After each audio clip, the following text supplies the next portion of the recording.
motorcade ng Tambalang Coco Jules. Pero siya makita namin dito yung mga kapamilya po natin. Sabit na nakaabang na makarating dito ang motorcade ng mga stars at cast ng upcoming teleserye ng ABS-CBN na Sigabo. Kanina, sumakay tayo mismo, Zen, doon sa motorcade, doon sa pick-up van kung saan nakasakay ang ating hari ng aksyon.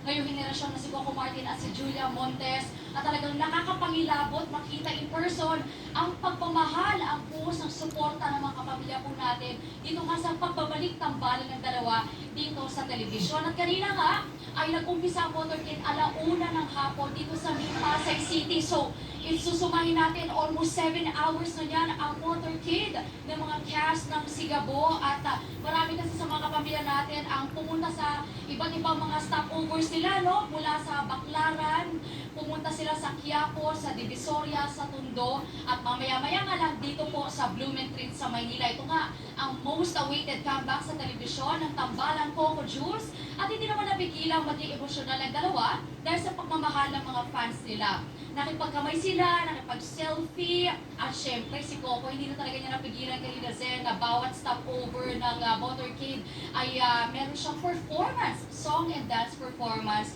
na alok para sa mga fans. Bukod pa nga kay Coco Martin at Julia Montes, present din sa motorcade ang ilan sa mga co-stars sila, gaya nila Carmi Martin, JC De Vera, Eric Tay, Gerald Napoles, Nico Natividad, Basilio, John Medina, Mammoth, at iba pa. Nagkaroon nga ng mga tinatawag natin performances, lalo na dito sa Divisoria kanina, nagtagal ng halos isang oras doon ang ating mga kapamilya. At syempre, na-interview natin si Coco Jules, at sabi nila, pinaghalong excitement at kaba ang nararamdaman nila, lalo na ilang linggo na lang at premiere na ng kanilang pinakabagong serye. After probinsyano yung Batang Quiapo, iba naman. Gusto ko mas deserve ng mga Pilipino, kaya pinagsama-sama ko dito, action, drama, comedy, and romance. Kinumpleto ko para sa buong pamilya, lalo-lalo na sa mga